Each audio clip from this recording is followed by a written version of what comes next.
Let me get my big logo out of my face there. What's up, everyone? Welcome to another live stream here at the Tashi Station Emporium. This go round, I wanted to reach out to somebody who I was a big fan of and shares the 3D printing world experience for action figures and 3D printing. It is my pleasure. I'm a huge fan of this guy and his company. I'm going to bring him right in. We've got Damion from DBlake Makes. Dude, thank you so much, Mark. I appreciate you having me, man. And dude, I'm honored. Man. I'm a big fan of yours, brother. Thank you so much. We're in it together, dude. You know, so man. Thank you, man. You know what? As I was doing this whole YouTube thing, because it's a brand new channel for me. You know, I've been on doing the 3D printed stands and 3D printing in general for a long time. I figured, you know what? I want to do a channel that kind of documents the journey of 3D printing business. And then, of course, our hobby of action figures, and not toy reviews or anything, because there's tons of those. You know, our friends over at Toy Migos got that covered, you know. So this is great to find you in our circle, because I think, and there's a theme about this live stream too, is a community. Find yourselves community people, whoever you guys want to get into any kind of business in general. Find yourselves some like-minded people, you know, and never be afraid of competition, because competition breeds innovation, right? But Damion here, I came across his works in the action figure world, because what you do is you know, you make signs and titles. Like, come on. It's one of those things once you see it, you're going like, well, yeah, that's like an obvious addition to my collection. I need to do it, because you never knew you needed it. No. And it's, like I said, it's an obvious thing. Like, why hasn't, you know, this is great. So I'm glad that I found you. I'm glad that you're part of the whole circle of this, and I'm glad that you're a fellow 3D printer, you know. Yeah, man, it's good. And like you said, it's not necessarily competition either. I mean, we all do something different, right? And even if we do similar things, there's enough variance for us all to win, right? Yes. There's enough out there. Absolutely. I've had some people, you know, have some ill will against me because they're doing something similar, whatever it may be. But you know, my favorite line is, someone doesn't have to lose for you to win. Right. You don't have to lose. I don't need you to lose for me to win. Right. We can all win. We can all eat. We can all have a good time together. Right. So, you know, so I appreciate it, man. And it's a great time. It's a great time to be a collector. You know, with all these indie Kickstarter figures coming out, all you have to have is a dream, man, at this point. And so many people feel your dream and are like-minded, they're going to help fund you and make your dream come true. So it's, absolutely. I never thought I'd be almost 4 years into making these stupid little signs, but no, man, I know. It's crazy. It's crazy. I mean, I have the same kind of story, and I don't know, and we'll get into do you do this full time? Is this your full time job? No. Okay. No. Yeah, no. But this is what you want to hear. Oh, okay. Yeah, I'd love to just design stuff full time and be able to supplement and make the same kind of money doing this stuff. Absolutely. But you know, it is a nice hobby. It's still a hobby. I won't classify it as like a second job or anything like that. It's still something I really do enjoy doing. And it brings in a nice amount of extra cash for the household. It used to just be to fund my own habits. Right. Yeah. And then started making good money. And my wife's like, well, you know, we could use it for this, or we could use some of this for that. And the other thing. So yeah, it worked out, and I still get my little, as long as I get my piece, you know, I'll still do it, you know? Yeah. It's just nice to contribute, right? Like you said, with the action figure world, because do you collect also? Like, do you have, okay, cool. So I got some stuff back there, but I got a whole room next to me of wall of shelves. Yeah.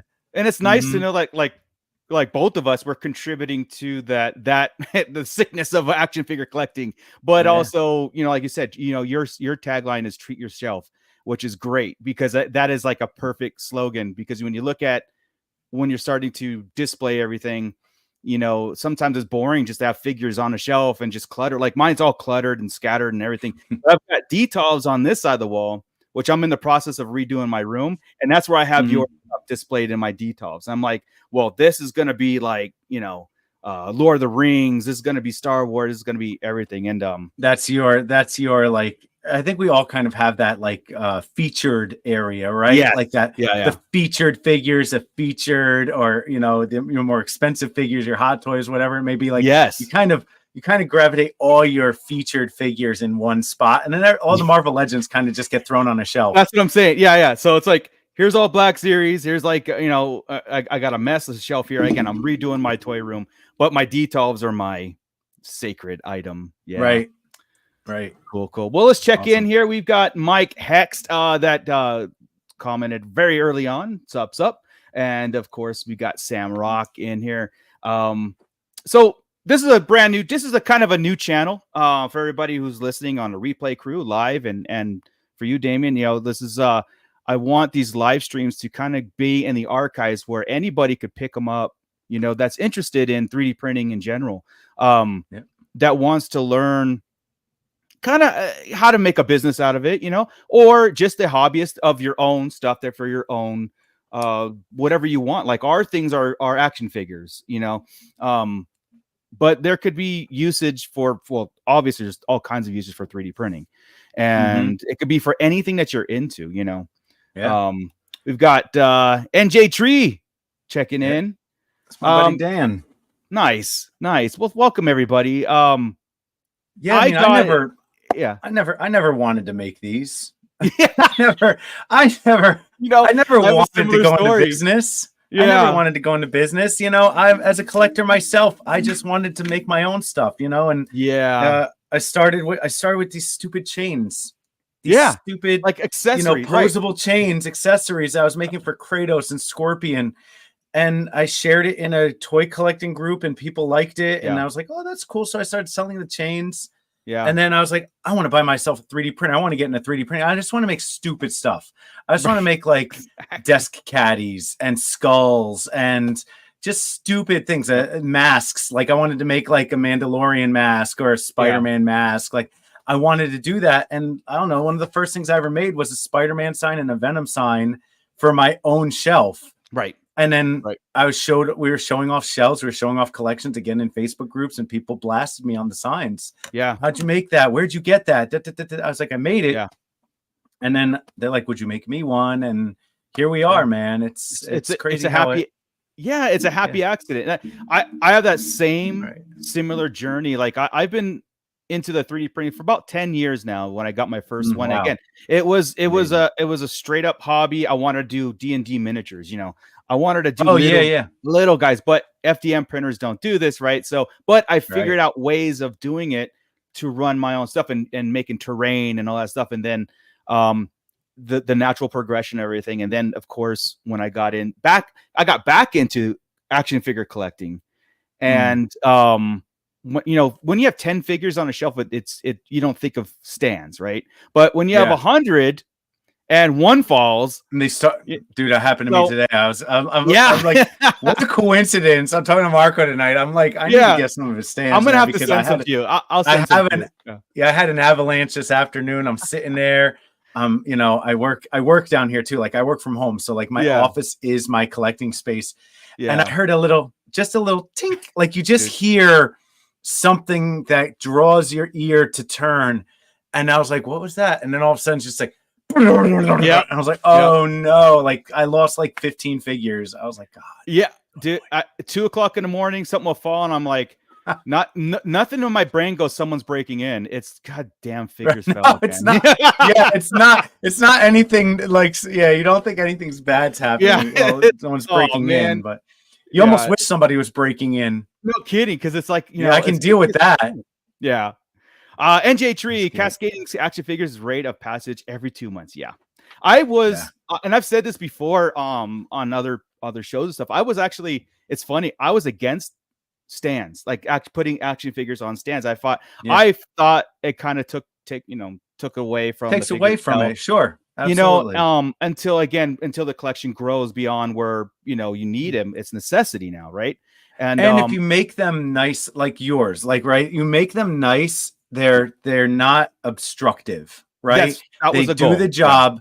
That's the idea. Yeah. So they're not a big disc. They're like the McFarlane ones. They're not, NECA they're one. not, Yeah, exactly. yeah, the NECA ones, right? Yeah. Or they're not flight stands. They got to be discreet and they have to be uniform, right? Shelf space across all your figures. Essential. Yeah. Shelf space is essential. And that's what one of my main goals was. Like, I always thought, like, I'm not reinventing the wheel. I'm adding my own wheel to the absolutely what's out there, because I've purchased many stands and throughout my years and stuff, and nothing was really doing it until I was like, I've got a 3D printer. Let me try my own. And here we are. Now I'm like full on wall displays and continuing to grow and grow and grow.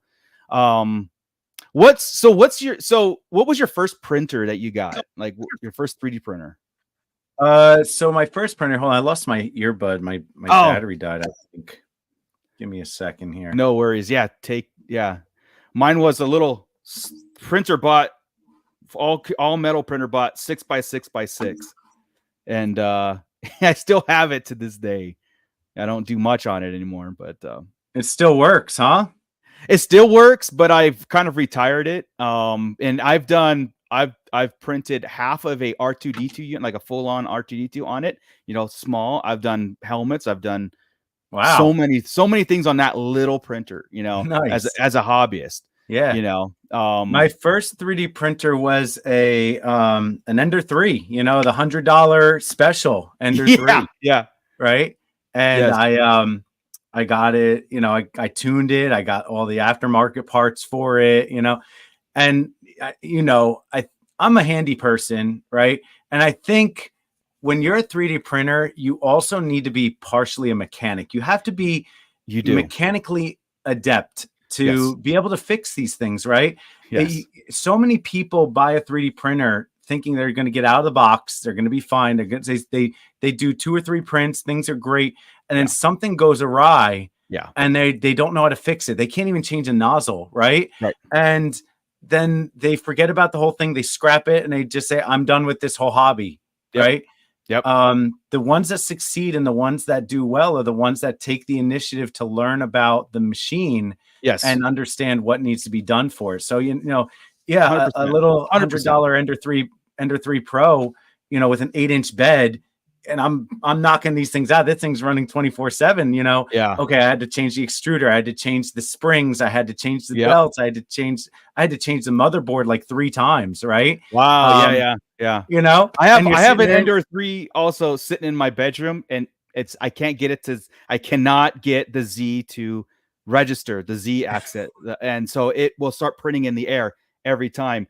And NYC figures fanatic checking also. And his comment says, so you're saying I shouldn't buy an Ender 3? No. We'll get into that. Like I think we'll get into a little bit later, as far as like what's the newer, the latest and greatest of printers. But I would avoid Ender 3s. Creality is still a good brand, but they've kind of fallen off that top spot to other companies and whatnot. I made a video on the learning curve of 3D printing, and the mechanics was one part of that. There's the slicer and then there's the mechanics. I broke my printer I took it out of the box. I set it up. I broke it first day out of the box. And through YouTube and other, that's the greatest thing about 3D printing these days is the support system is everywhere. Even 10 years ago, it was still there, but I had to flash the firmware. Don't know what that was, right? Ever in my life. Ran to Home Depot, bought blue painter's tape, all kinds of stuff to get that first print down. But I was like, okay, I didn't break it. I just broke myself. You know what I mean? Like, right. I was just freaking out because at that time, that little 6x6, a small printer was $800. That was a long time ago. And I was like, what did I do? I thought I had to research down, but hey, you don't be afraid of diving into these printers, taking them apart. They're mechanical. They're all consumable. The parts are replaceable, and that's why I do say, if you are going to buy a printer today, I would check the part market. the parts. You know, say you go to Amazon and you buy a Creality machine, but make sure there's parts available. And it's not saying that they're cheap and they're going to wear and tear. It's just that when something does break or goes wrong, or maybe you screwed it up, it's accessible. And there's a lot of 3D printers out there and companies out there. Kickstarters are very dangerous in my experience, because it's like a one and done. What's going to happen if you need a specific hot end or a specific whatever, you know, how are these guys going to supply the consumables, you know? Right. There's always a good buyer's market when it comes to like what 3D printer for this year, what's the hot, you know, and industry is getting really good at it too. Like they're getting, you want to go better. I mean, it's like any other thing, right? These startup companies come out, and you know, these Kickstarters or whatever, and they promise you the world and show you all these cool features, right, at a bargain price. Get in there early, and then you're stuck using their proprietary software or their specific type of hot end, right? And whereas you can go to Elugu and get a Neptune 3, or you can go to Creality and get an Ender, and it's across the board, right? A 4mm nozzle is a 4mm nozzle across many different units. You know, the 20mm fans are the same, or whatever, 50mm fans, whatever, are the same across many of them, right? Whereas, you know, you think you're getting a great deal on a Kickstarter or an entry level a new line, and you're stuck. It breaks down. You don't get the support you're needing. You can't find the parts. You know, I can go on Amazon and I can buy just about any parts I need, from motherboards to a package of 0.4mm nozzles for like $10. I've got more nozzles than I know what to do with them. Right. Exactly. Yeah, that's your point. You know, it's you know, you got to watch out for the brands that you get, and you know, and also you got to think about your commitment, entry level, right? Yes. Do you want, for entry level, an Ender 3 is great, honestly. And then you know, for $100, you want to dabble, you want to check the whole hobby out and see if it's something for you. That's great. I've gotten a lot of people. I've gotten at least a dozen people into 3D printing. From, you know, getting an Ender 3. Like my cousin wants her son to he wants to get into 3D printing. And I was like, okay, so I pointed them to the Ender 3, and then I was looking, I was like, well, the Neptune 3 Pro is only, it was on sale for like $160. Yeah. So I was like, no, stop, don't buy that Ender, buy that Neptune, because it's, you know, the filament sensor, the auto leveling, features like that are so much better. For an extra $60. You're getting so much better than you would on the entry level Creality. Yeah, same thing. When I started expanding the Tashi station and started expanding products and everything, I was cookie cuttering Creality CR10s. I got like 6 of them. Like boom, boom, boom. And I just started because I knew that if I was gonna have a print farm, I wanted replacement parts, and I wanted the ease of case one breaks down, I can use it. I can strip it for parts if I needed to. Yeah. And then I found Anycubic. You know, and Anycubic, because of the price, and the price break was right there at that sweet spot where it wasn't overly cheap enough for me to go, that's a little too cheap, and then it has all these features. And of course I did all the reviews, and I bought a Anycubic Cobra. It's got the leveling, it's got the ease of the filament in and out. It's just great, touch screen, everything. And that's the printer I tell everybody to get now when they want to buy one. I've same thing. I've turned on a couple friends, and they're printing as we speak. You know, I've also had other friends that just bought on the whim and spent probably like $1,200 on a printer, and it's in their closet right now. You know what I mean? So not all the time is price is the best, but also, you know, be very leery on too cheap is also. But I figure on the Ender spectrum, I figure millions of those printers have been sold, and I figure you're going to get a lot of horror stories because there's so many out there, and because of that price break. Like I said, Creality used to be a very good company. I don't know what happened. Like I have the CR10s that I have are better than the version 2s, and the version 2s are better than the version 3. So every version that they come out was just like, I had to send them back. I can't. Yeah, it's just like they're using cheaper and cheaper parts or something, and they're breaking down a lot easier. The firmware is not great. Yeah. Yeah, it's crazy. But then you have tinkerers out there, right? So there's two types of 3D printers, right? Right. There's the ones like us that just kind of, you get your machine to a point where it's good, Yes. and you Dialed just in. start printing. Yeah. Yes, there's room for improvement. Yes, Yeah. you can tweak your settings and probably do things, get quality a little bit better, get speed a little bit better, but you know what works for you. And you just keep doing it because it works for you. And you don't have time to screw around to figure out what could I do differently and make test prints and waste filament, right? And then you have the tinkerers, right? And I have a friend that's like this. All he does is figure ways of making the machine better and better and better. What aftermarket part, what bed, what springs, what dials, what extruders, what can I 3D print? What kind of fan housings can I 3D print? What kind of additional Z-axis can I put on? He's got this thing that looks like Mad Max, right? And he just does it to all, and he gets a new printer, and then he does it to that printer, and he figures it all out. He gets this new card, and he can do it from his phone now. And you know, he's got one tablet that works 7 of his printers, like right? Octoprint. Yeah. I'm like, bro, like, when are you gonna print stuff? Like, when are you gonna make something with this that you can actually produce, and just you can start like making a company out of it? He's got like 6 printers, and all he does is tinker them, but then he has like a YouTube channel where he tinkers them, and he's monetized now because he's got so many people that want to tinker it, right? So I'm like, dude, you do you know? Yeah. So, you're 100% right. Like, I get a printer out of the box, and the first thing I do is make sure the belts are tightened, all the stuff. And then I have a file that I sent over, and I don't use their file, use my settings and what I do, because I'm printing stand. So I need it to, not warp. I need it to, everything to be. I've never printed a benchy. Me neither. Never. Not one.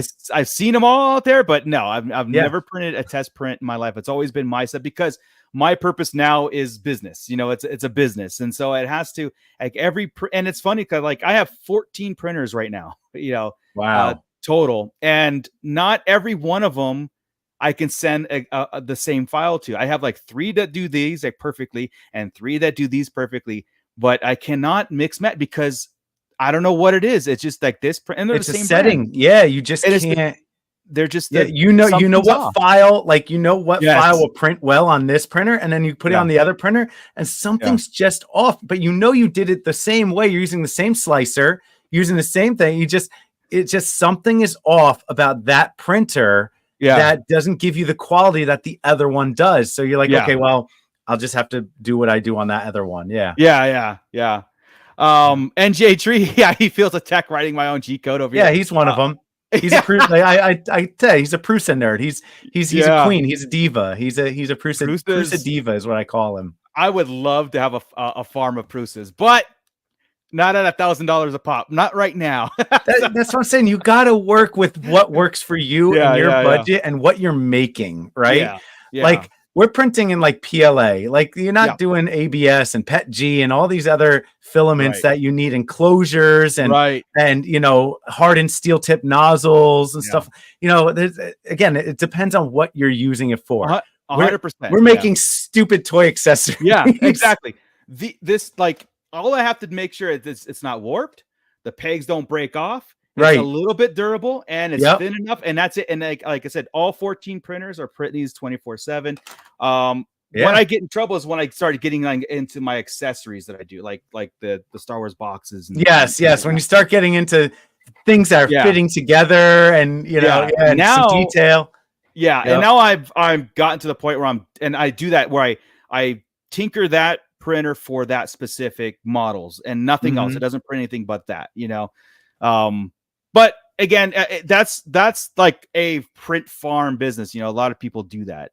I did my share of like I said, my first printer bot. And it was so funny because, like, the guy who did printer bot went out of business because his printers were too good, if that makes any sense. Meaning like, he sold the printer and you got it, and nobody came to him for parts. Nobody came to him for maintenance. They were really good printers, And he went out of business, right? You're like, damn, I made something too good. Yeah. And now people don't need new ones. People don't need parts, So, and I think that's you work yourself. You work yourself out of business, unfortunately. Yeah. And unfortunately, that's the business model of like Creality, Anycube, like stuff like that. We're like, yeah, we're going to build this machine. It's going to work. It's going to work great. But, we also have a plethora of parts because you're going to need them. You're going to, things are going to wear out a little faster. Yeah. So, NJ, just got a 3K spool of Pet G yesterday morning. I still have a roll of Pet G I have not used because every time I go and try to like use it, I was going to use it for like cosplay accessories, armor pieces, stuff like something a little more durable, but it always scares me about the warping. Like it's going to warp. You got to do or you have to put it so high, like 230 or 250. You need an enclosure. It's gonna peel off the bed. So no chewing. Wait, what's up?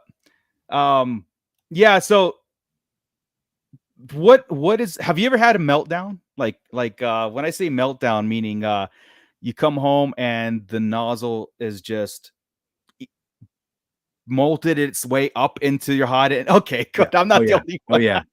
That was on my Anycubic Chiron.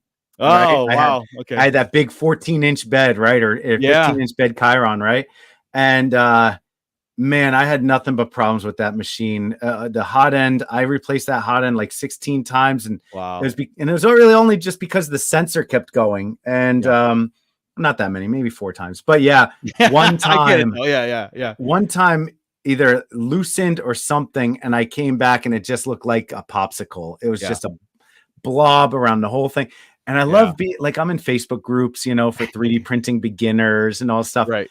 And then I see people that are just like, how do I fix this? I'm like, you buy a new hot end. That's what people in the comments are like, heat it up to 250 and start peeling it. No, you're done. You're done. Like, don't F with it, man. Just go on Amazon, a new one, and buy a new hot end. Unscrew it, $15, $30.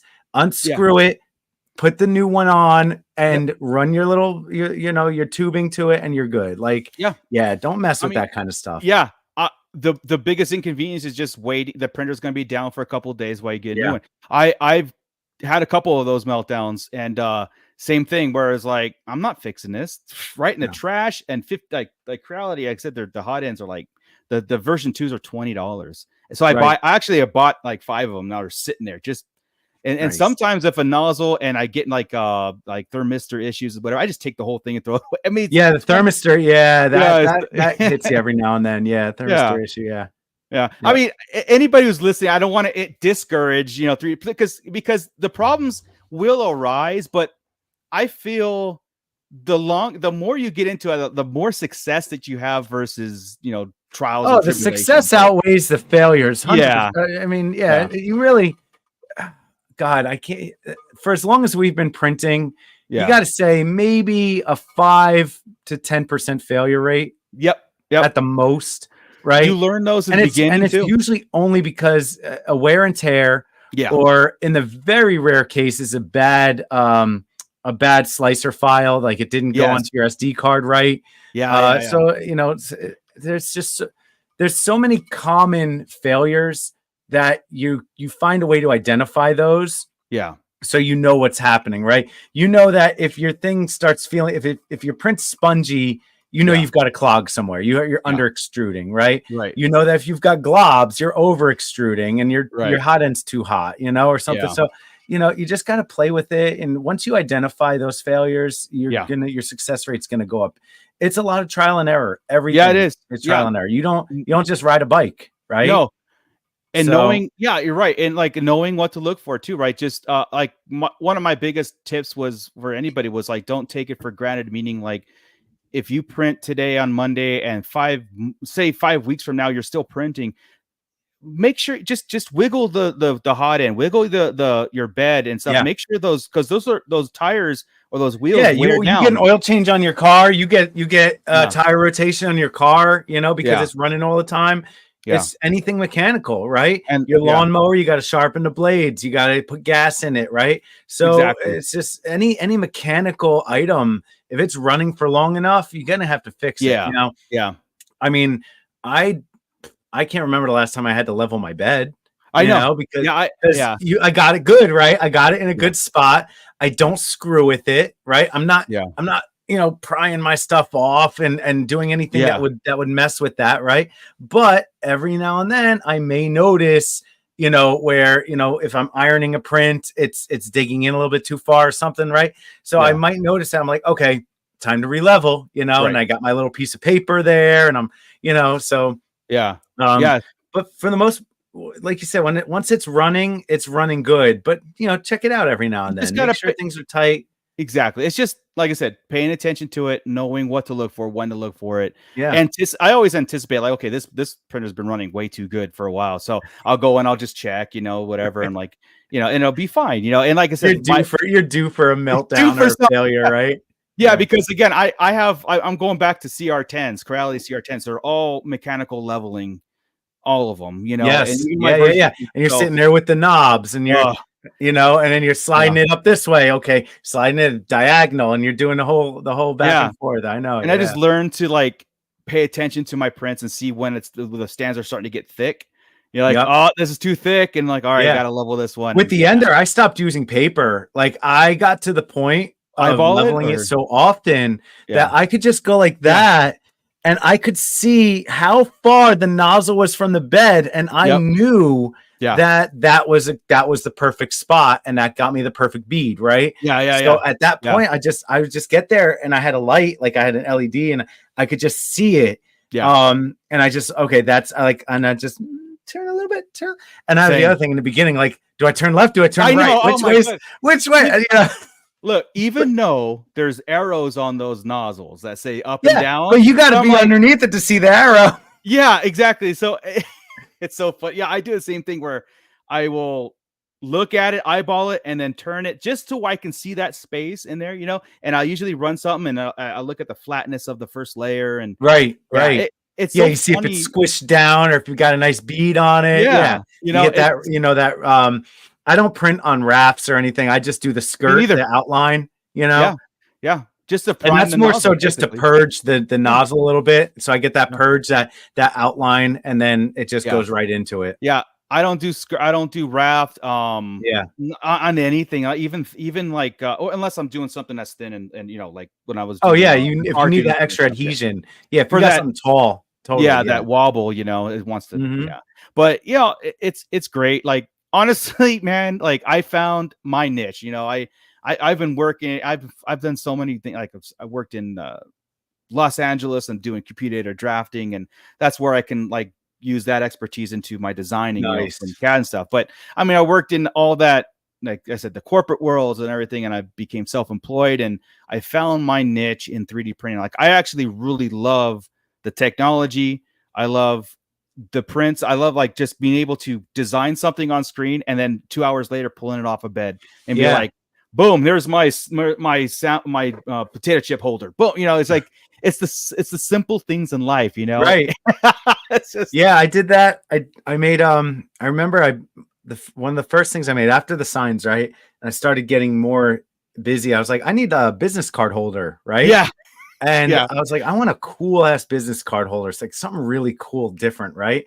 And I was like looking through Thingiverse, whatever, and then I found a jawbone, right? And it's like a human jawbone, right? And the teeth it's missing like the back teeth. So you put your cards in there. That is awesome. It's so cool. Yeah. So I printed it out, I cleaned it up a little bit, and then I weathered it, browns and blacks and stuff. Really made it look like I dug it out of the backyard, right? Yeah. And I showed my wife, and she's looking at this, and she's looking just with amazement, right? Yeah. And she just goes, You made this? Yeah. I was like, yeah. She goes, out of nothing? I was like, yeah. She goes, this did not exist in the world until you just made it right now. I was like, yeah. And she goes, this is incredible. Yeah. And that's, I know.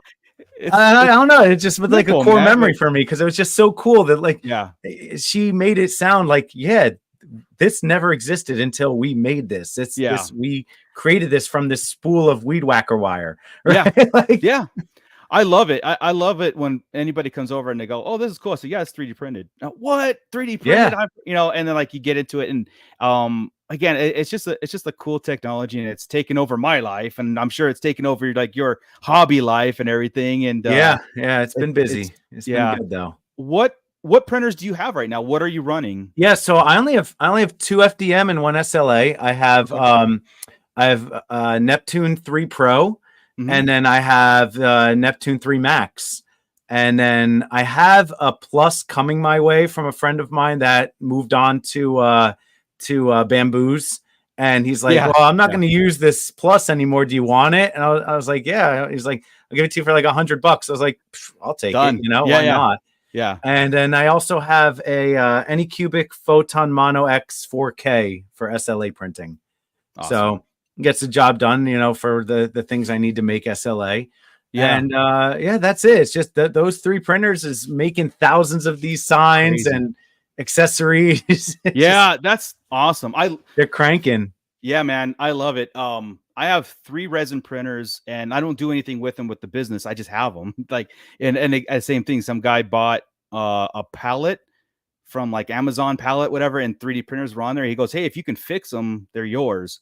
So I was like, "All right," and it was just all it was greasing the Z-rod. That was it. And so $100, I got 2 Elegoo Mars. Oh, nice. And I have a Saturn. Yep. So, but I haven't gotten. I still want to get into that with the Tashi Station stuff. I want to incorporate, you know, not necessarily accessories, but more detailed walls and whatnot. I was just, but I don't want to paint anything. You know what I mean? I wanted to be able to, because all my stuff is not painted. I just want to take it off the bed, glue it, and put it out. Right. There, you know, because when you start painting and stuff, then you have the risk of chipping, damage, and wear and tear and all that stuff. But, absolutely. Yeah. But you can't guarantee the quality if it's something that's being opened and closed and it's being handled, right? I mean, my things work because the paint is like inside, like it's like enamel, and it's enamel pin, it's inside, so you can't really screw it up, right? But I totally feel you. Like if it's something that's actually be handled, like your boxes, right, or something like that, you know, you don't want that. And people, I find that people want to paint it the way they want to paint it anyway. You know, how do they want it in their collection? What do they want to use it for? Yeah, if you do it for them, then it takes that like, well, it's just, you know, store bought. You know, it's not personal, it's not custom, right? Yeah, I always want to do like, here's the tools for your imagination. Like here's this base set of things, and you can paint it and sand it and do whatever to make it, you know, as pretty as you want in your collection and everything. Right. Yeah, it's cool. Like I have to get more into in resin print. Like I said, I do a lot of miniatures. I have a whole shelf of I subscribe to like Arch Villain. Do you paint your own miniatures? I haven't painted any of them. They're all just grayed right now. They're all just gray prints up there. That's hilarious. Yeah, because I that's another avenue of time and another. Here's the thing. Yeah. I hate the learning. I hate going from beginner to like something that looks good. I understand that everybody has to do it, but I just want it to look good. So I pulled off. You know, I've watched these guys that do the painting. Oh my God. You know, I've watched painting miniatures, painting custom figures. Yeah, and you know they're doing their base coat, right? They're doing their undercoat, right? Yeah, and then they're doing their coat on top of that, and then this coat on top of that, and they're hitting it with a little hair dryer, and then they're doing this coat and that. It's your great pile of shit. Yeah, exactly. Like I said, I have a whole shelf of awesome miniatures, but I can't like, oh man, I don't know. I have to, like I said, I have an airbrush and all that stuff and everything, but there's I do too. I don't have like all the like the big army paint set or whatever, the Citadel from set. Citadel. No, I have my paints that I paint with, right? Right. But they're not by any means model paints. Like I said, I have all the tools. I just don't. You don't have the time. And I'm an all or nothing person, right? So if I just do that, then everything else is gonna fall to the wayside. Well, that's it. You start painting. Now you're into painting, right? And everything else is gonna take a back seat because now you've got everything on your table. You made the mess, right? Yep. And you're like, well, I have it out, man. Yeah, I'm going to do this. While I have it out, I'll do this one too, or I'll do this one next, right? And then you're like, I don't want to have to clean all this up and then take it back out and start all over. You have it all out, so something's got to give, right? Yeah, and like I said, you know, I just like the models right now. Yeah. And eventually I'll get to it, you know.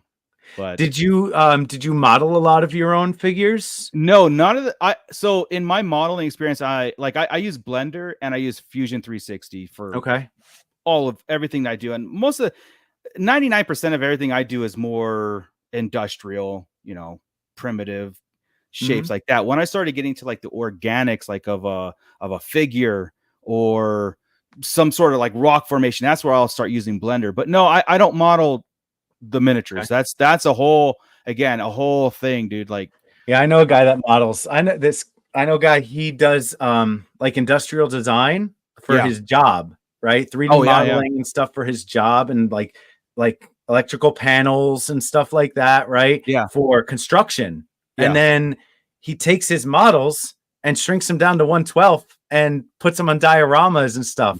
Security cameras, electrical boxes, things like that you would never even think about. But it's like cheating. He's cheating. He's taking his work and he's shrinking it down and he's using it for his own good. Yeah, that's great. He's watching right now, actually. Is he? Okay. I think it's fantastic. I have a whole like so many things. I sit there and I'll put my headphones on and I'll watch YouTube videos, and it's usually like 3D printing videos, always. But then I'll just model things, like create like I'm a huge Star Wars fan. Everybody knows it. So I'll just start modeling the world, the Star Wars world, right? And so I have a whole folder of like moisture evaporators. Like I do have the crates on my, you know, I am selling these crates, but I have a whole thing of like so many different accessories and props and everything that I've done. I've replicated it for 1/12 scale, you know, and 1/18 scale, like even further. But it's just like one of those things, like I just like doing it. I like doing it. But I'm always modeling with printing in mind, right? So that's the whole thing too. Like anybody who wants to get into 3D modeling, you know, your outcome, if you're not, it's not video games, so you can just 360 model. You have to make sure, okay, this is going to be on the bed, how it's going to print, overhang. If you don't want to print supports, which I hate supports, you know what I mean? So I try to model everything that's just boom, plug and play. Like, get away with a 45 here. Like what's I pushed limit, it. Really? I pushed these machines, you know. That's my buddy, the tinkerer that I was talking about earlier, you know. He's got these fans on his thing, right? They're like blow dryer fans, right? Yeah. And he did this print test where it just goes up and it just goes completely sideways, no support. And it's literally drying as it's printed. You know, and it's cooling as it's printing. So he can go, he's like, you'll never need supports again. That's awesome. And I'm just, it's amazing. If I wonder if if you have to G-code it where, because those fans, I don't think they'll, correct me if I'm wrong, but I think they'll affect the print if you don't turn them down. Like you have to, it's got to be something in the G code where you change the fan speed at certain rates or certain places.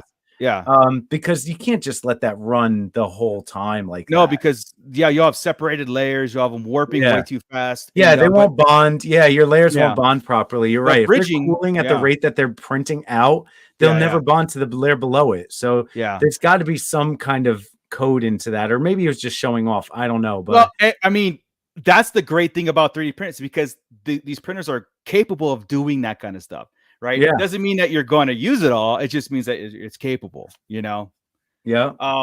So I know Prusa was mentioned. Are you planning, like, I thought you got a Bamboo Labs. I thought because of how you do your stuff, you know, I know you do like the enamel. I thought like, it's like, oh, well, I was like, well, I bet you Damien's going to get into the Bamboo Labs with the 5-color or the 4-color. I'd love to. I'd love to, you know, and it's funny because I've seen people doing nameplates like I do, right? You know, I'm not doing anything proprietary, but the guys I've seen doing it other ways have been doing it in different layers, right? So they'll do a black base, then they'll do a yellow on top of it, and then they'll do a layer of red on top. So if you look at the side, you can see the steps of each color, right? So that's how some people I've seen doing it. The thing I don't like about that is the steps from the side, right? I like it to be one layer. And then the second thing is it's all just different colored filament. So you see print lines. Yep. You're seeing it's a matte finish. You're not getting a high gloss finish, right? Yeah. I just love the gloss and the shine that you get from this and this one layer with the paint. So that's fine. And again, that's all well and good. They take it off the print bed. They sell it at literally half the price that I'm selling them at because there's no post-production needed. They're printing them, they're sending them out. Yeah. Now with the bamboos, you can do all the colors in one layer, right? That's amazing. I'm seeing people do it. It's literally like 1 to 2 mil thick. Yeah. And it's got all the colors and there's like no print lines. It's complete. It looks like glass. Yeah. You know, and they're using these fancy beds now that have the reflections, like these hologram pieces. Yes. Right. I'm like, man, what a time to be alive. Exactly.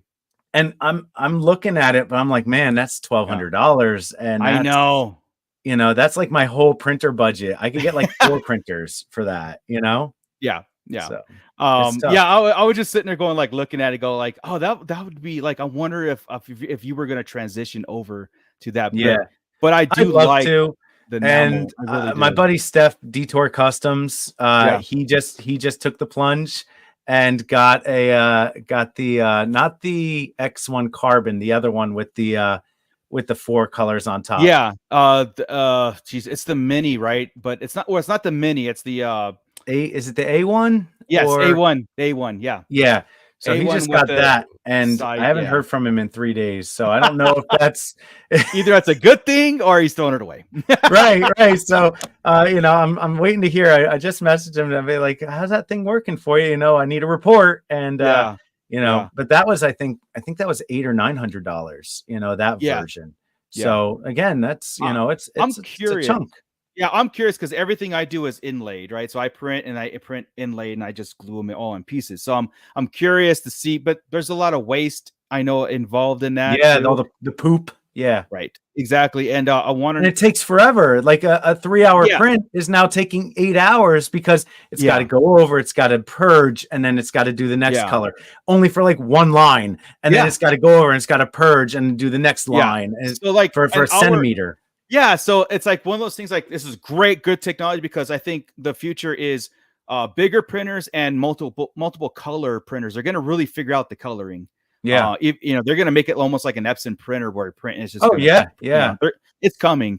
I've already seen it where it dyes the Sharpie, right? Yeah, where you can print out a Sharpie holder, right? Yeah. And stick a Sharpie in as your filament, your white filament is going in and it's coloring your filament. Like I know it's eventually, like I said, I give it another couple years before we get full color without changing filaments, no purging. Yeah. You know, I mean, it's going to be great. I mean, before the filament, the filament changing system, I have seen printers with dual nozzles. Yes. Right. Yes. So, you know, I've seen two different versions. I've seen one that's got like the one hot end. It's just one contained unit with 2 nozzles that you can feed 2 different color filaments in. Right. And then I've seen duplicators. I don't know if you ever seen that, where it's 2 hot ends on the same axis that it can print two things at the same time. I almost bought one of those, and it can mirror. It can mirror, and it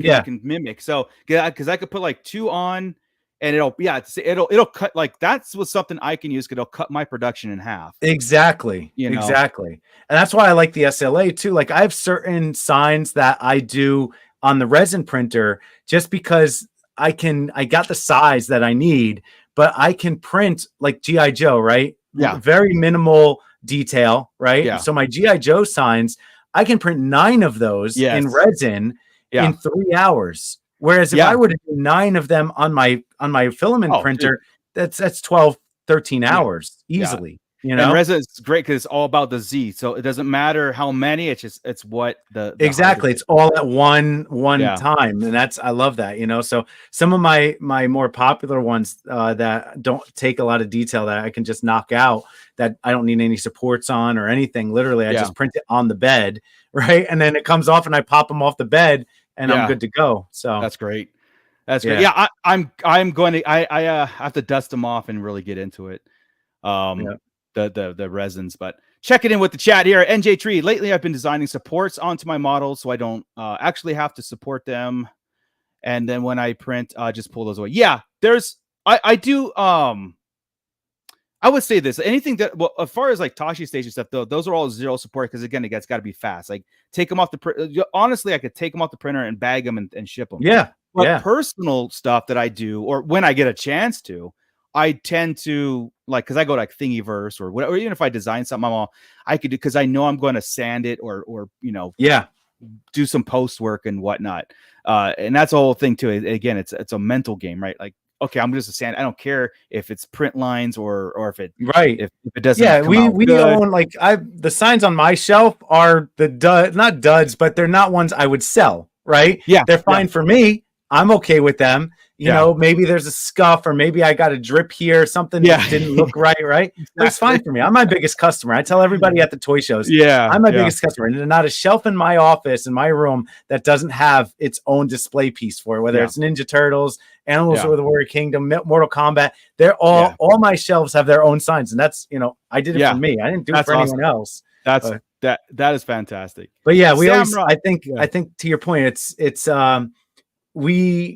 we'll mess around with our work for ourselves. Yeah. Because, we also I think we're also a little curious to see what could we do to take it to the next level a little bit. Yeah. That wouldn't take too much extra work. Right. Yes. Yeah. 100%. Like I said, I've got tons of stuff to design, but I don't know if I can sell these because it's like, I don't want to make it so expensive. I don't want to outprice the thing where it's just a cool. Yeah, like exactly. You want to keep it in a price range that people are comfortable buying these. And that's when I made the signs. And when I first made these, I was telling somebody the story the other day. When I made these for myself, I said I want to have a display sign because I've seen people cut the box sign out and put it on. And I'm like, I want it like an actual tangible piece, right? But that tells you that people are doing, like, it tells you there's a need for that. Yeah, right? That's where I got the ideas. I saw somebody literally cutting it out of like the Legends boxes or whatever and putting it on their thing. And I'm just like, I could do that. I can make that. And, so I figured it out. I did some YouTube videos, figured out how to draw an Illustrator to put it in Tinkercad, create the SVG, and because I have a background in graphic design, so I know Illustrator, right? So I can make a vector file. And, so I made these, and I made a Spider-Man and Venom, and I said, I want an enamel paint inside. I want like an enamel pin, right? Yeah. And I want a shiny enamel hard coated paint. And the only thing I could ever think of at that time was nail polish. Right. So here I am. Right. Grown man in his 40s looking in the nail polish aisle at Target. Oh, that looks like a good yellow. That looks like a good red, right? And I got my phone. I'm trying to find the right color red. Yeah. So here I am. And that's awesome. My signs, my first few signs from my collection were just, like this, but with nail polish in them. Yeah. Yeah. And then when people saw them, they're like, I want an X. Can you do X-Men? Can you do X-Force? Can you do this? Can you do that? Can you do this? Yeah. I was like, sure. And then I just went and again, nail polish. They got nail polish signs. If you were one of my first customers, you got nail polish signs. And then I was like, there's got to be something better. And then I started looking up enamel paints. And then I found actual like enamel, Rust-Oleum, like hard enamel coating paints. And I just went from there. That's awesome. But that's, like I was saying, to our point, what can we do differently that's not going to cost more, but is still going to give a good a good finish, right? Yes. And these things don't cost a lot to make, but it's our time. It's our time that took to make them, design them. It's the Picasso story, right? Yeah, 100%, man. Yeah. Sam Rock, thank you for the subscription. I appreciate that so much. When I first started, when I did my stands, I just did regular stands. And I was like putting on my figures. I'm like, they work. Oh my God, they work. I did some. It was great. About a couple weeks later, I'm like, let me throw these on eBay. Let me throw a 10-pack, for whatever on eBay. And I was using Macari. Yeah. I was just like, let me do this. I'm like, I printed 30 out. I put 3 packs on there. And I remember driving from my house to my parents' house. And by the time I got there, they had sold. And I was like, oh crap. Now I got to ship them. Now I got to figure this out. I lost money on the first because I didn't know what the pricing. I didn't know how to do it, and went to the post office. It was like $4 to ship. Yeah, shipping and all the fees and everything else. Yeah. Same thing. Same thing. And so from there, well, as soon as I got so excited and be like, oh my God, so this must be a need, right? But I got to the first couple batches that I was doing after that, I don't know if I was using a bad filament, whatever, but they were breaking.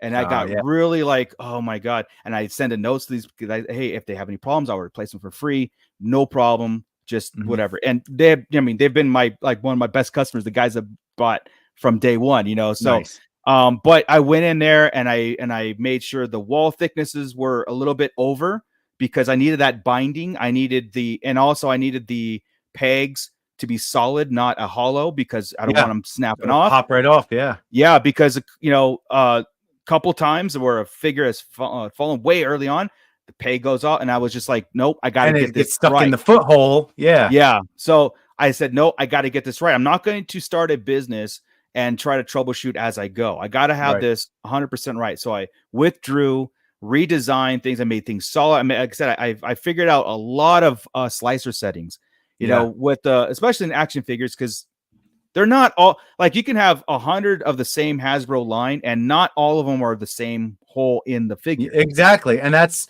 people want me to put peg holes on the signs. Oh, I want to use them as stands.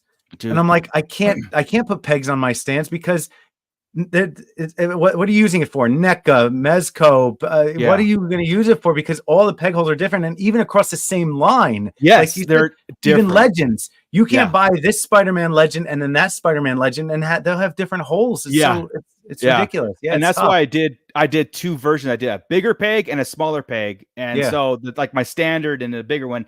And like when the G.I. Joe Classics came out, the classified, the first 5 figures, the first wave have bigger pegs, right? So I was like, all right, these fit.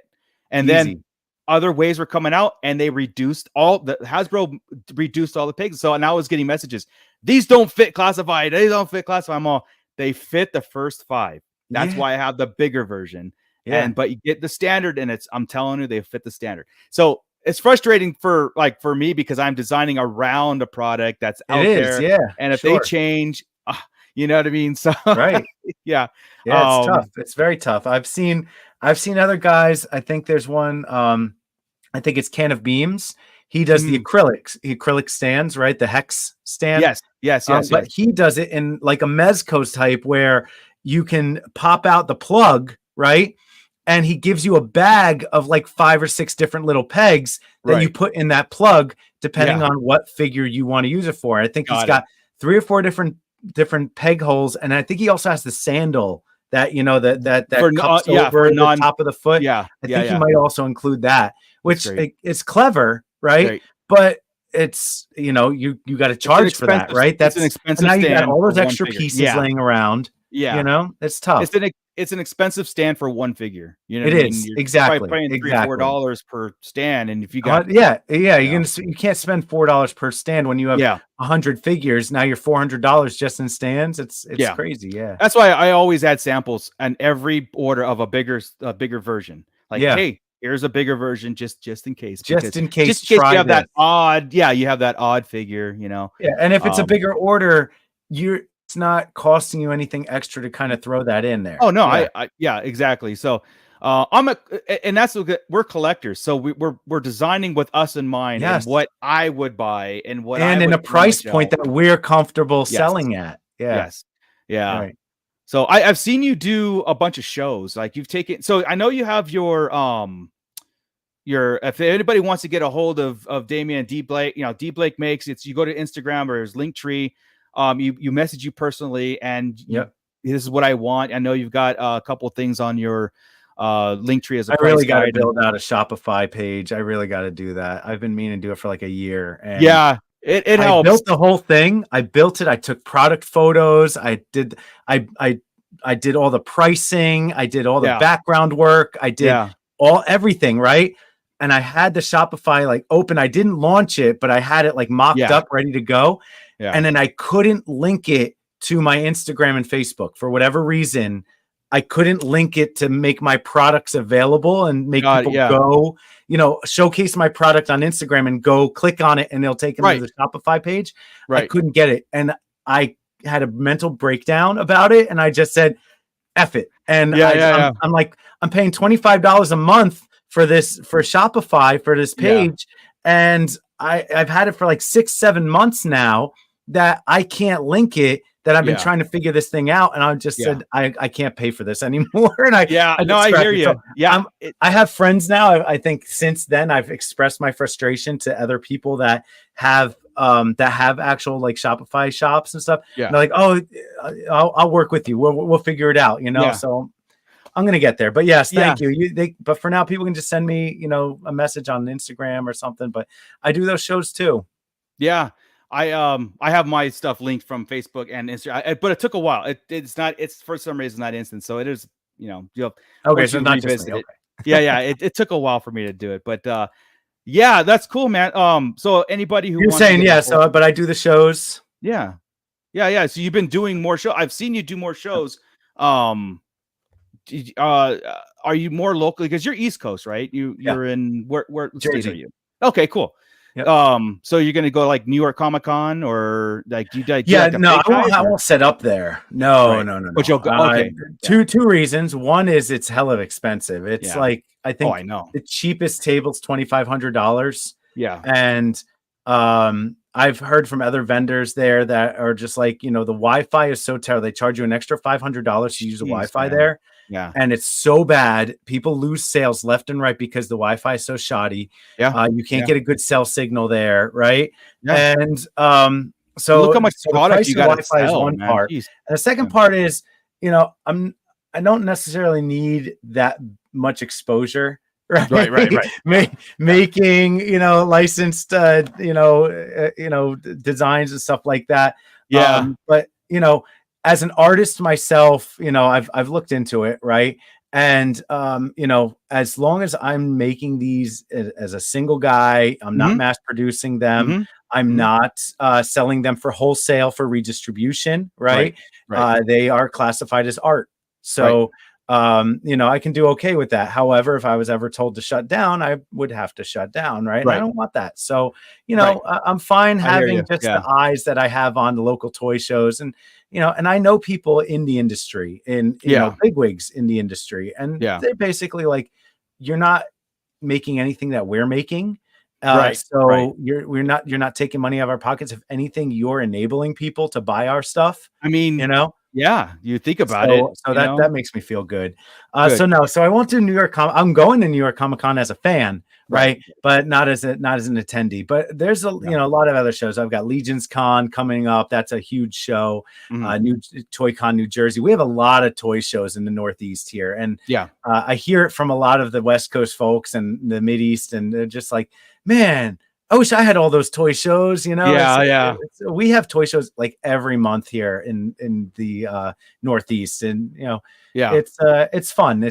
I've made a lot of really good friends. In the community. That's one of the reasons why if I do a show, it's like to hang out and like I don't like sitting in front of my booth and selling. I like to. I'm one of you guys. Like I want to talk and everything. I can't talk after a show. After a show, I have no voice, and my wife's like, just stop talking because I can't listen to your voice like that. Yeah. Well, I wanted to bring up the fact that if anybody was like, you go on Damion's page there and you don't see something you like, just message him because then he's always open to producing something that's not there yet or. I actually have some ideas that I want to send your way of some dialogue stands that are like, I want to get Anakin Skywalker with the real broken up, I hate you, like in the back. And so that's cool. I can have him all like really coming down on Obi-Wan, right? Like that would be like something like dialogue stand, stuff. So I've had people ask me for similar things, like they want onomatopoeias, they want like whams and snick, wham and pow and that stuff. So those are things I've been working on. It's a scale thing, because you want to scale with your figures too. Oh, sure. Yeah. Are you going to use it for a Hot Toys? Are you going to use it for an SHF? We want to make sure it scales nicely too. No, I'm totally for that. And I'm honored the fact that you want to reach out to me to work on something. And that's, It's just like, I talk to other 3D printers that want my pieces, and I'm just like, you could make this. And but you already did. Why do I want to take the time to learn what you've already done? Just like same thing here. Like I see stuff like you. I'm not gonna spend my time trying to make a better figure stand. I'm gonna come to you because you're the guy that's known for the figure stands. I'm gonna come to you for the accessories, right? Certain makers make certain things that I don't need to go to those. I don't need to waste my time doing it. Yeah, I'm the same thing. It's like, of course, because I get something, you go like, this is great, but I'd rather support and I'd rather do it because again, we've got other things that we want to do also, but I think the support is one of the biggest ones, right? Right. But as we wind down here, Damion, thank you so much. Oh man, thank you. That's it. I love talking. I can spend another 2 hours with you, man. I know. It's great. I love talking shop. I love talking where we came from, and just tips and tricks, and our wins and our losses. Man. It's all we're all in it together. And it's really fun. It's really fun to chat with you about it. And I'm happy to come on anytime you want me to. Oh, dude, trust me, you will get you. Well, this is not gonna be the last time you'll be on. I again, it's the experiences because I'm a big advocate of the technology itself, and I try to get as many people involved into it, and I think I did like a rant thing where I was like, eventually 3D printers are going to come with every new home. So if you have company coming over and you're out of spoons, oh shoot, let's just print up a couple spoons. They're 3D printing houses now, man. I'm always thinking like the Jetsons, like the back in the day, the Jets, like they can just, order something and it's right there. And about 5 years, no, maybe longer than that, but 7-8 years ago, that was the talk. That was the talk of like getting it into every household. But then something happened. It retracted a little bit. And I was kind of glad it did, but at the same time, kind of disappointed because I'm like, okay, it retracted, but now I can. Well, when you talk to somebody about 3D printing and they ask you how much a machine costs, and you tell them it's an entry level at $100 to $200. Yeah, people think like these things cost like cars, like they're going to cost thousands of dollars because they don't know. And then when you tell them, oh, you can get a decent entry level printer for about $200, they're like, oh. Not bad. Yeah, maybe I would like to do that. So I think that's where that whole mentality was when it was like MakerBot doing things. And come on, NYC. It made people want to get printers because the technology was there. But the footprint was small, right? You could only make like small things at that time. Now the footprints are a little bit bigger. They're a lot more affordable. A $400 printer then gets you a really nice printer now. Yes. And it's just 100%. With any technology, right? Yeah. The technology gets cheaper and the things get better. And, I don't think we're that far off to having these things in every household. These kids are doing it in school now with STEM. They've got, I'd love to have a laser printer at some point, a laser cutter. Same. I want a CNC machine, a laser right, engraver. Me too. Yeah, me too. I want a whole shop, brother. I want the CNC. I want the laser. Like I got the 3D printer already. I've looked at the ones that, you change the heads and now it's a laser cutter too. And they're like, that's not too good, So man, I'm right there with you, man. I want something of everything. And me too. And I want to do it all. I want to make giant wooden signs, live, laugh, love, right? I want to make that bullshit, right? I want to make I want to laser cut wallets. I don't know. I just want to do all that stuff. And I think going back to the very beginning, like if I had those pieces, maybe yes, I would be more full-time doing that stuff. Because I think if I had those machines, and the materials and the know-how to do it, which I already kind of had the know-how, I could sustain my current salary in my corporate world by just because the market's out there. People want to buy that stuff. Right. Etsy's out there. It's all these shops that, people want these things made for their household or for their businesses. Right. Yeah.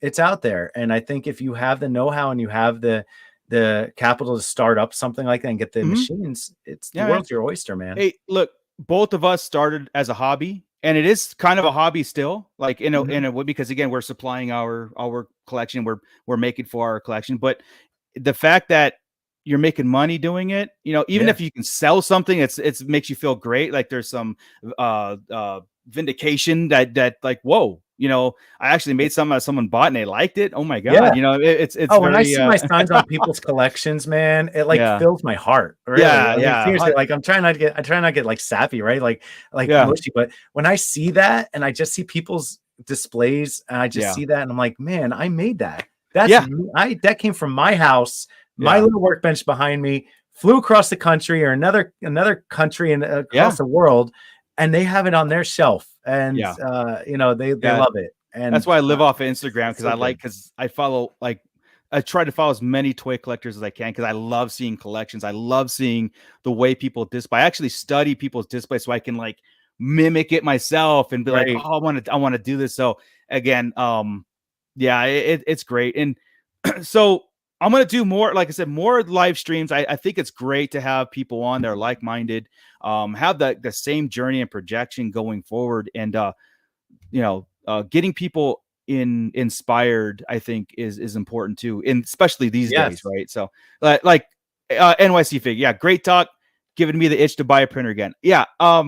You know, this channel is going to be great for that because I'm going to show people like talk about new printers that are out there, what's being done, and if you have any questions like should I buy this one, that one, I will never try to buy one for you. I mean, like, hey, no, buy this one. No, it's all about your needs. It's about what is your end game, and it's okay if you just want to make headphone holders for your table. That's how I started.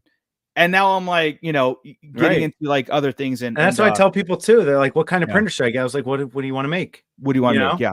You need to, you can't just say, I just want a printer because I want to just find things off Thingiverse and sell them. Like, no, you have to have a need, right? You have to find what is it you want? Do you want to make helmets and masks? And you need a larger printer. If you want to make miniatures, then you need an SLA printer, right? So, you know, what is your goal, right? So, yeah. 100%. NYC also, but to your point, I don't want to take the time to learn the ropes and take away from my other projects where I can just support you guys. Well, appreciate very much appreciative. But yeah, if like NYC, he does some amazing paint work too. He does some great customs. Okay. And he's the guy that will paint your miniatures for you, man. Nice. Okay. I'll gather my shelf right there and just send you the entire shelf. That's it. Yeah. Like I had this subscription to Arch Villain Games, which every month it was like a monthly thing, and I just have like thousands of miniatures, and I would just send 5 or 6 to my resin printers, go to work, and they come on like, this is great, you know. But they're all gray. So, but so all right, Damion, let's get out of here. Again, thank you so much, man. Hey, man, thank you. Appreciate it so much. Where can everybody find you? Yeah, DBlake Makes right there. Instagram, YouTube, not really TikTok, but I'm there. So I'm everywhere under DBlake Makes. I'm lucky enough that I keep that name everywhere. I don't have to put a number after it.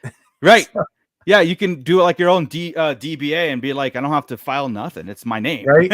Exactly. So yeah, I'm just DBlake Makes across the board. And that's where you can find me, man. Appreciate it. And I have your link in the description below also. Appreciate that. Thank you. So Damion, I will reach out to you again, especially when things heat up and we want to do another version of Shop Talk, especially if we get into like a buyer's guide. I want to do a buyer's guide, and we can talk about not necessarily the printers that we have, but like what you said, you know, we'll talk about Bamboo Labs. They're the ones who I think are taking the cake right now on that new technology that's working. You know, but there's some pros and cons on it. I know they had their big recall, but they're kind of bounced back. And it's only going to get better. You know, that's the thing. Only going to get better. Going to get better. Yeah. And with 3D printing right now, it's going to be. I don't know if you've seen them, like these 3 foot by 3 foot printers that are. Oh yeah, the Neptune Uranus. Yeah. Man, I don't know what I would print with those besides like an R2D2, you know, full on. Just and you watch guys like Uncle Jesse out there, he's printing a life-size Krang on it, and you're just like, yes, what are you doing? Yeah, I love his channel. I love his channel and 3D Printing Nerd. Those two guys, I watch religiously, you know, especially when they have live streams and everything. They're great. Oh yeah, they're great, and they're always getting rid of their old printers too. You try to get I mean, I'll take that old printer. Yeah, they're companies are sending them to him to trial, and then like, exactly. It's a review unit. I only printed. It's only got 3 hours on it. Yeah, bring it. I'll take it. Yeah, he's 3D printing nerd is what. After his review, made me buy the Anycubics. Like I started really looking into Anycubics, and I have 3 of them now, and all 3 of them are great print. Like they're great. You know, I haven't had any problems. But they, you know, I have my, like I said, my specific items that I print on. What you use it for. Yeah. So exactly. they're great, man. Yeah, man. All right, guys. Everybody, we can just keep going and going. Man. I know. It's crazy. It's crazy. But again, that's why this is only live stream number 2. Again, this is a young channel. I'm going to do a lot more. I've got a Star Wars Emperor's Throne Room that I had created, modeled, and printed out, 1/12 scale. Nice. And it's sitting in my living room right now. So there are a couple shorts if anybody wants to check them out of like what's coming, because I'm going to do a whole diary build series on that, which was a lot of fun. But I designed it from the ground up and printed it all, and it took a long time. So you're super proud of it. Yeah, so I took it to a show, and it was like, this is the HasLab that Hasbro should be doing, and that really made me feel good. You know, I'm like, nice. And then like, how much would this be? I'm like, I can't tell you that because it wouldn't be. I mean, it'd be like outrageous. I put a lot of work, you know. So, but anyway, yeah. So this channel is filled with going to be shop talks and products that I'm doing, of course, and then bringing other people in for showcasing and whatnot. So, Damion, again, thank you very much. And everybody who's on the replay, get your comments in here, and I'm sure Damion will see them too. If you have any questions for him, please go check his stuff out. Replay crew, hit me up. Yeah. Let's get these subs going for Marco and Tashi Station, and you know, let's get you up there. 500. You need to get the 500 subs. Get you monetized, brother. Let's go, man. And again, even a simple like on a video means all the world to me. So I appreciate everybody's support. Yeah, so let's get out of here, Damion, and everyone look for that sub, like, do all that great stuff. I'm out. I'm hungry. I'm amped. I'm actually gonna go and design something and print it now. You're inspired now, brother. I'm ready to go again, man. For the computer, yeah, man. All right, guys. I gotta paint. I got a crap ton of stuff to paint. Heck yeah. Damion, stick around for a couple seconds. I'm gonna do a little live outro here, and thanks, guys.